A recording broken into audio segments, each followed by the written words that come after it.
Hello friends, मैं हूं आपका दोस्त आफ्ताब अंसारी और आप सभी देख रहे हैं आपका पसंदीदा यूट्यूब चैनल सामूहिक शिक्षा। तो स्वागत है आप सभी का आज के शानदार लेक्चर में सोर्स ऑफ मुस्लिम लॉ। दोस्तों, सोर्स ऑफ मुस्लिम लॉ का आज हम करेंगे primary source of Muslim law. लेकिन उससे पहले अगर आपने मेरी ये वाली वीडियो नहीं देखी जिसमें मैंने एक्सप्लेन करा था सोर्स ऑफ मुस्लिम लॉ, तो आप प्लीज़ इस वीडियो को ज़रूर देख लें ताकि ये वीडियो आपको और अच्छे से समझ में आ जाए। तो चलिए स्टार्ट करते हैं आज का lecture, primary source of Muslim law in R India. लेकिन उससे पहले अगर आप मेरे इस चैनल पर नए हैं और अभी तक नहीं कर रखा सब्सक्राइब, तो प्लीज़ सबसे पहले चैनल को सब्सक्राइब कर दीजिए, बेल आइकन को प्रेस कर दीजिए और वीडियो को लाइक कर दीजिए। तो चलिए स्टार्ट करते हैं आज का lecture, source of Muslim law का प्राइमरी सोर्स। दोस्तों, लास्ट वीडियो में हमने डिस्कस करा था Holi book of the Quran. ये क्या था? प्राइमरी सोर्स का एक पार्ट था जो कि इम्पोर्टेंट था। उसके बाद हमने स्टार्ट करा था सुन्ना, देखा था सुन्ना भी प्राइमरी सोर्स का सेकंड इम्पोर्टेंट पार्ट है जिसको हम हदीस कहते हैं। और तीसरा है इज्मा। इज्मा के बारे में भी हमने वहाँ पे चर्चा करी थी। उसके बाद क्या या फिर क्यास को हमने देखा था। ये चार ऐसे प्राइमरी सोर्स हैं जो कि बहुत ही ज़्यादा इम्पोर्टेंट है। तो अब आज हम इसको ही एक एक करके एक्सप्लेन करेंगे और डिस्कस करेंगे बहुत अच्छे से। तो सबसे पहले स्टार्ट करते हैं Holi book of the Quran. तो दोस्तों, Holi book of the Quran की अगर मैं बात करूँ तो ये बहुत इंपॉर्टेंट है। Because why the Quran is a principal source of Muslim law. क्योंकि जो कुरान है वो ही प्रिंसिपल सोर्स है मुस्लिम लॉ का, यानी कि प्रथम स्रोत है, एकदम बहुत ही ज़्यादा मुख्य स्रोत है। ठीक है, तो ये बहुत ज़्यादा इंपॉर्टेंट है। उसके बाद Muslims believe that the Quran was revealed only by God to the last prophet Muhammad through the angel Jibril over a period of about 23 years beginning in the month of Ramzan. यानी जो Mohammedans हैं, ठीक है, जो Muslims हैं, उनका क्या है, बिलीव है, ठीक है, उनका ऐसा मानना है कि जो कुरान है वो क्या आई है, ओरली आई है। ठीक है, ओरल आई है, किसके थ्रू? वो आई है गॉड के थ्रू, यानी अल्लाह ने मौखिक रूप से इसको पारित किया है। और किसके थ्रू किया है? वो अपने दूत, ठीक है, जो ईश्वर दूत है जिसको हम फरिश्ता कहते हैं, जिब्राइल के थ्रू आया है। और किसको सुनाया उन्होंने? जो लास्ट जो पैगंबर थे मोहम्मदन्स के, मुस्लिम्स के, मोहम्मद साहब, उनको। ठीक है, तो जो जिब्राइल जो थे उन्होंने क्या करा, मोहम्मद साहब को वो आकर के इसका कलाम सुनाते थे और ये उसको सुनते थे और आकर के ये अपने शिष्यों को बताते थे। और उनके शिष्य जो थे, जो मोहम्मद साहब के जो स्टूडेंट्स थे, जो शागिर्द थे, वो उसको लिख लेते थे। अब इसको लिखने में या इसका जो कंप्लीट प्रोसेस था वो लगभग 23 ईयर का था। ठीक है, और इसकी स्टार्टिंग जो हुई थी वो किस मंथ में हुई थी? वो हुई थी रमज़ान में। इसलिए रमज़ान और भी ज़्यादा मोस्ट इम्पोर्टेंट मंथ माना जाता है मोहम्मडन्स के लिए। अब पीरियड ऑफ अप्रोक्सीमेटली 23 ईयर्स, जो 23 ईयर का था वो लगभग अप्रोक्स इतना ही लगा था। और इसकी स्टार्टअप, जैसा मैंने रमज़ान बताया, तो रमज़ान का महीना था और जो ईयर था वो 609 सेंचुरी थी। ठीक है, यहाँ से स्टार्ट हुआ और 632 सेंचुरी में ये कंप्लीट हो गया, मुकम्मल हो गया। उसके बाद Quran is the mixture religion law and ethics. जो कुरान है वो धर्म का, ठीक है, क्या है, मिश्रण है, धर्म का, कानून का और एथिक्स यानी कि जो नैतिकता है उसका क्या है, मिक्सचर है। ठीक है, मिश्रण है क्या, कुरान। इसलिए ये और भी ज़्यादा इम्पोर्टेंट हो जाता है कि यहाँ पे तीनों चीज़ों को देखा जाता है। उसके बाद the through Quran is not source of the law, there are only 200 various ayat who is source of Muslim law। यानी कि जो कुरान है वो पूरा का पूरा क्या है, सोर्स ऑफ मुस्लिम लॉ नहीं है। ये यहाँ पे क्लियर हो गई है।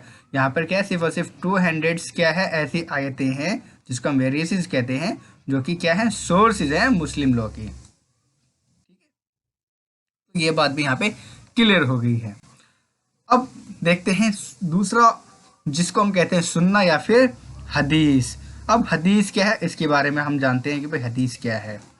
तो हदीस या सुन्ना, सुन्ना और the tradition and practice of the Islamic prophet Muhammad. तो जो आखिरी जो पैगंबर साहब थे, जो मोहम्मद साहब थे, उनका जो ट्रेडिशन था या उनका जो रहन सहन का जो तरीका था, जो वो क्या करते थे, उसको ही क्या कहा गया है, सुन्ना या फिर हदीस कहा गया है।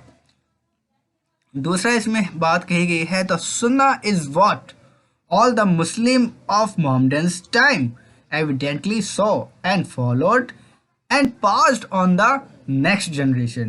यानी कि भाई सुन्ना क्या है, हदीस क्या है, ये एक बहुत बड़ा सवाल है। तो जो मुस्लिम्स हैं, ठीक है, और किस टाइम के मुस्लिम्स, मोहम्मद साहब के टाइम के जो मुस्लिम्स थे, जो पैगंबर मोहम्मद साहब थे, उस टाइम के जो मुस्लिम्स थे, उन्होंने अपनी आँखों से उन्हें देखा, उनका रहन सहन देखा कि वो क्या करते थे।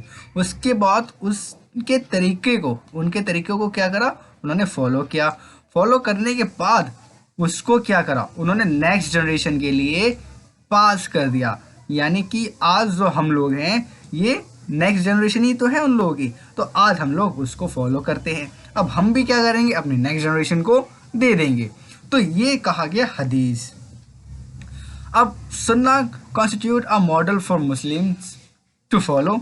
जो सुन्ना है वो अब क्या कर रहे हैं, एक मॉडल बन गया जिसको हर मुस्लिम फॉलो करता है। ठीक है, तो आई होप आपको सुन्ना यानी हदीस और कुरान के बारे में क्लियर हो गया है। अब हम इसका थर्ड पार्ट देखते हैं, इज्मा। दोस्तों इज्मा का मैं थोड़ा सा इजी और आपको बताऊं तो इज्मा को अगर हम इसके टुकड़े करते हैं तो इज और मा, यानी कि जब हम किसी चीज़ को जमा करते हैं उसको कहा जाता है इज्मा।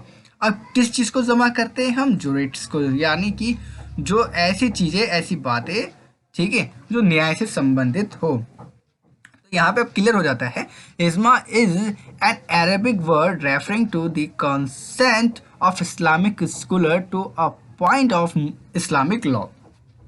यानी जो इज्मा है, ये तो बात वैसे ही हमें क्लियर है कि ये एक अरेबिक वर्ड है। ठीक है, कौन सा वर्ड है, अरेबिक वर्ड है। अब इसमें क्या बात है, ये तो जो मुस्लिम्स जो विद्वान हैं उन्होंने इस्लाम के पॉइंट ऑफ व्यू से इसको रेफर करा है, इसको स्टार्टअप किया है। अब क्या इसका क्या कॉन्सेंट है, क्या कॉन्सेप्ट है इसका, वो देखते हैं। The solution of those problem which are not found in the Quran and hadith और sunnah are solve with the help of ijma. यानी कि जो प्रॉब्लम्स हैं, ठीक है, और उन प्रॉब्लम्स का सल्यूशन हमें नहीं मिल पाता है, कहाँ पे, कुरान में नहीं मिल पाता, या फिर हदीस में उसका जिक्र नहीं है, या फिर उस प्रॉब्लम का सल्यूशन नहीं मिल पाता है, तब हम इसको सॉल्व करते हैं किसकी रेफरेंस से, विद हेल्प ऑफ इज्मा। ठीक है, इज्मा की हेल्प से हम उस प्रॉब्लम का सल्यूशन निकालते हैं। अब इज्मा क्या है, इज्मा पहली बात मैं आपको बताऊं तो इसके 3 तरह के इज्मा होते हैं। There are 3 kinds of ijma. पहला इज्मा ऑफ कंपेनियंस, दूसरा है इज्मा ऑफ द जूरिस्ट और तीसरा है इज्मा ऑफ द पीपल और मैसी। अब इसको हम देखते हैं एक एक करके। There are 3 kinds of ijma. अब इसको हम एक एक करके देखते हैं। इज्मा ऑफ कंपेनियंस, थोड़ी सी प्रोनाउंसिएशन अगर गड़बड़ हो तो आप प्लीज़ मैनेज कर लीजिएगा, उसके लिए अभी मैं सॉरी कह देता हूँ। Okay, the concurrent opinion of the closest companions of the Prophet Muhammad was most commonly recognized and cloud could not be rejected or modified। यानी कि जो मोहम्मद साहब थे, जो पैगंबर मोहम्मद साहब हैं, ठीक है, और जो उनके बहुत ज़्यादा क्लोज्ड लोग थे, जो उनके साथी थे, ठीक है, उनके ओपिनियंस, उनकी जो राय थी, ठीक है, उसको क्या कहेंगे, सर्वोपरि रखा जाएगा। ठीक है, और उसको कोई भी रिजेक्ट नहीं कर सकता और कोई भी मॉडिफाई नहीं किया जाएगा। ठीक है, यानी कि अब जो बात, जिन प्रॉब्लम्स का सल्यूशन हमें कुरान में नहीं मिल पाया, हदीस में नहीं मिल पाया, तो हमने उनसे कंसल्ट करा जो मोहम्मद साहब के बहुत ही ज़्यादा खास लोग थे, जो उनके बहुत ही ज़्यादा घनिष्ठ या तो मित्र कह सकते हैं या उनके जो साथी थे उनसे कंसल्ट करा, तो उन्होंने जो बात कही उसको हमने इम्प्लीमेंट किया, उनको तवज्जो दी, ठीक है, और उनकी बात को किसी ने इनकार नहीं करा और कोई मॉडिफाई नहीं कर पाया या मॉडिफाई नहीं किया, तो वो हो गया क्या, इज्मा। दूसरा, इज्मा ऑफ द जूरिस्ट। अब भाई इसका क्या मतलब हुआ, अब जाहिर सी बात है कि जो उनके साथी हैं तो वो भी चले गए, ठीक है। अब बात आई किसके ऊपर, जो जूरिस्ट सिस्टम था, this was the unanimous discussion of the jurist, यानी कि अब जो भी निर्णय था, ठीक है, ऐसी बात, ठीक है, जिसका हमें सॉल्यूशन कुरान पाक में नहीं मिल पाया, हदीस में नहीं मिल पाया, अब उस प्रॉब्लम का सॉल्यूशन भी निकालना है, ठीक है। अब मोहम्मद साहब की जो साथी हैं वो भी नहीं है। अब ऐसे सिचुएशन पे जो जूरिस्ट है, जो इस्लाम के या जो मुस्लिम लॉ के जो विद्वान हैं, ठीक है, उन पे ये निर्णय लेने की पूरी पूरी आज़ादी रहती है। वो इस बात का निर्णय लेंगे अपनी सहमति से, जो उनकी पूरी सहमति है, जो जूरिस्ट है उनकी सहमति होनी चाहिए, उसके बाद वो उसका सोल्यूशन निकालेंगे, ठीक है। आई होप क्लियर है। उसके बाद इज्मा ऑफ द पीपल और मैसी, यानी कि the opinion of the majority of Muslim was accepted as law but there was no recognise of such law, यानी कि जो एक मेजॉरिटी थी मुस्लिम्स की, ठीक है, उसके जो ओपिनियंस थे उनको क्या करा, एक्सेप्ट तो कर लिया एज अ लॉ, बट उसको रिकॉग्नाइज नहीं किया, यानी कि उसको इतनी इम्पोर्टेंस नहीं दी लॉ के माध्यम से, ठीक है। आई होप क्लियर है। अगर आपको कोई भी डाउट आता है देन आप प्लीज़ कमेंट सेशन में जाए और कमेंट करके मुझे ज़रूर बताएं अगर कोई भी डाउट है तो। उसके बाद अब करते हैं लास्ट टॉपिक इसका, क्या या फिर क्याज, एनालॉजिकल डिडक्शन। अब इसके बारे में बताऊँ तो the principle of analogy applied in the interpretation of points of Islamic law not clearly covered in the Quran and Sunnah analogical in reference or deduction, यानी कि जो बातें कुरान ने पाक में या फिर हदीस में क्लियरली नहीं समझ में आई हम किसी को, या समझ में नहीं आ पा रही है, कवर नहीं की गई है कि किस चीज़ को हमें लाना है या फिर किस चीज़ की हमें कटौती करनी है, तो उसके लिए जो क्या है या फिर क्यास है वो बहुत ही हेल्पफुल चीज़ है, ठीक है। अब वो कैसे, अब जब क्यास आया या फिर जो क्या आया, देन वो better understanding of Islam comes through क्यास। क्यास के आने से इस्लाम की बहुत ही अच्छी अंडरस्टैंडिंग होगी लोगों में। Specify the understanding of the Quran and हदीस एज अ सोर्स ऑफ शरिया, जो शरिया है उसके माध्यम से और भी ज़्यादा अंडरस्टैंडिंग बढ़ेगी कुरान की और हदीस की। Help of Muslim scholar to make discussion affecting Muslim and pass fatwa, it give an accurate way of deciding on a case such as a narcotic.